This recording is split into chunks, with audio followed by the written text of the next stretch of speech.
75. Kingdom Courts.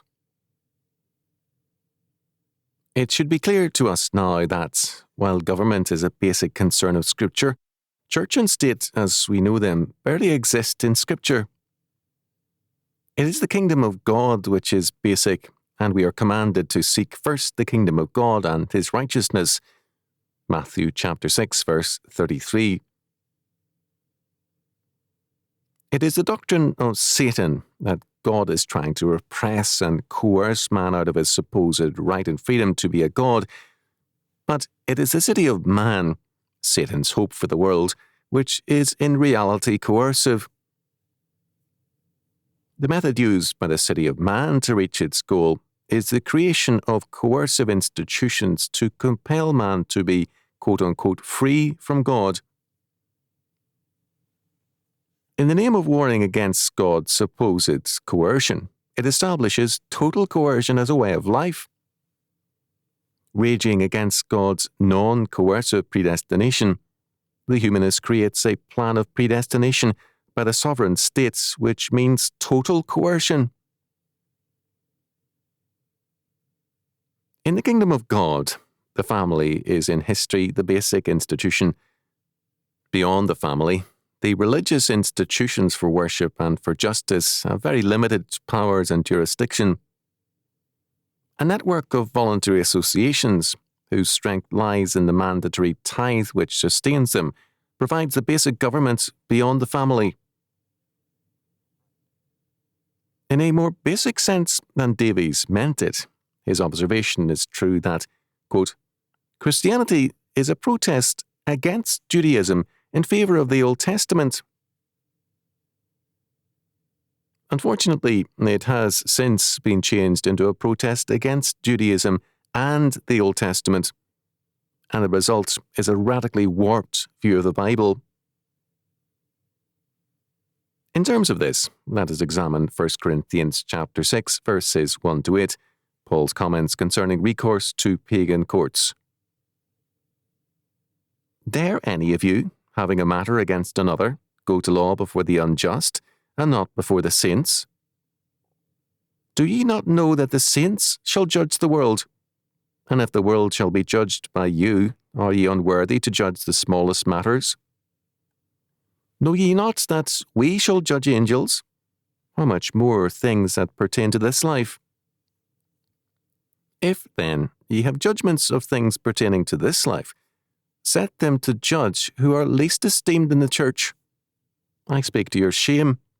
It is so that there is not a wise man among you, no, not one that shall be able to judge between his brethren. But brother goeth to law with brother, and that before the unbelievers. Now therefore there is utterly a fault among you, because ye go to law one with another. Why do you not rather take wrong? Why do you not rather suffer yourselves to be defrauded?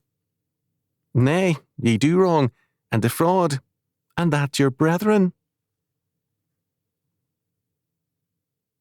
First of all, this passage is incomprehensible apart from the privilege of the Jews in the Roman Empire in applying their own laws to all cases involving Jews. The Jews, in terms of Old Testament faith, held that to be under an alien law was to be under another god. Hence, they insisted on the right to maintain their own courts and their own law. The survival of the Jews through the centuries has been due to this insistence. Many Jews feared in the 19th century that liberalism and the abolition of the ghetto would destroy their people. This opinion seems well grounded in view of the rapid losses and intermarriages since World War II especially. The Talmud, in terms of the Old Testament principle, spoke strongly against the trying of any case between Jews before a non-Jewish court and called it a profanation, a departing from God and His law. Second, we miss the point of St. Paul's statement if we fail to see that Paul is declaring that Christians must maintain this same separateness with respect to law and courts as did the Jews. Christians can only appear before a Christian court in any controversy with Christians. Not only was this insistence made a part of the life of the early church, but it persisted throughout the Middle Ages. The church maintained separate courts from the state. When the states became Christian, the church persisted in this separateness, partly at first because of the barbaric nature of the state, and then to retain its power over its own clergy. When a state or its laws are godly, its courts are legitimate and can be used.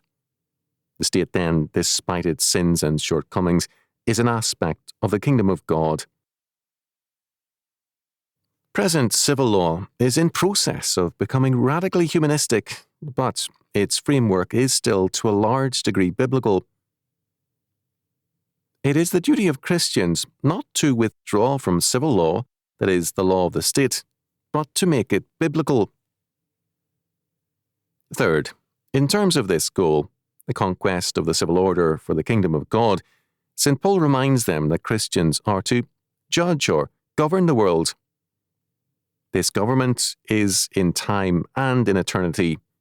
They are to govern angels and how much more things that pertain to this life? 1 Corinthians chapter 6, verse 3. A basic goal, thus, must be preparation for world ruled by their conduct in the early days of faith and trial.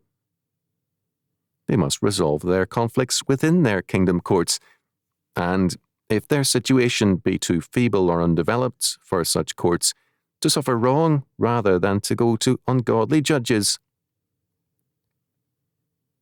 Their own courts are not ecclesiastical in the modern sense, but kingdom courts in the Old Testament sense, where elders rule the life of the people and judge them.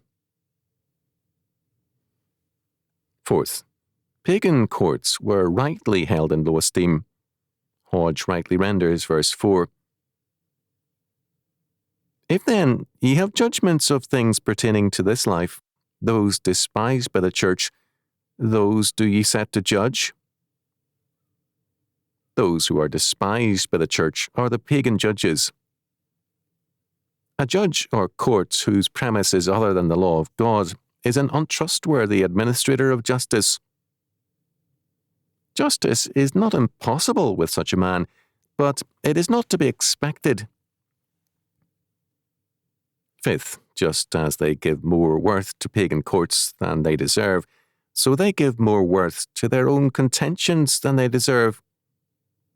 They claim to be defrauded by a brother, but nay, ye do wrong and defraud, and that your brethren. 1 Corinthians chapter 6, verse 8. St. Paul is writing about specific cases of Corinthians who have gone to court. He's not generalizing about every possible case, as commentators imply. He is not condemning resort to godly courts. He is declaring that these men are doubly sinful. They have gone to an ungodly court, and they have gone with a fraudulent case, perhaps hoping that an ungodly judge would favour them.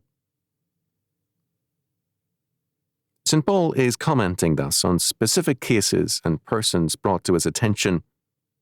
His point is not never go to court, but that God's law must be sought in God's appointed courts, and to go to an ungodly court is an ungodly act, and the men so doing are men with ungodly motives, seeking to defraud their brethren. Nothing else makes sense of the context.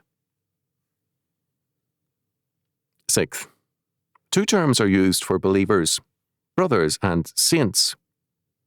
They are in contrast to the unrighteous. As saints, they are separated from the world and constituted as a family in Christ, hence they are brothers. The strength of family government is that the godly family, while having numerous problems and disputes, settles these within its own circle. The family is the institution of strength. To go outside the family is to deny the family and to break it up. When a husband and wife, or parents and children, or brother against brother, go to an outside court, family life and government is in most cases dissolved, or at least shattered. The state is then declared a greater agency, and the family denies its own power and the basis of its existence. So, too, the Christian denies the reality and power of the kingdom of God if he seeks justice outside the kingdom. The only real kingdom for him is then this other agency. 7th, the Corinthians had been boasting about their wisdom. 1 Corinthians chapter 1, verses 20 to 23, chapter 2, verses 6 and 7, chapter 4, verse 10, chapter 6, verse 5, etc. They had claimed to be wise in Christ, 1 Corinthians chapter 4, verse 10. But Paul shows them that their behaviour is instead sin and folly. He does this by turning to the practice of courts and law from Old Testament times.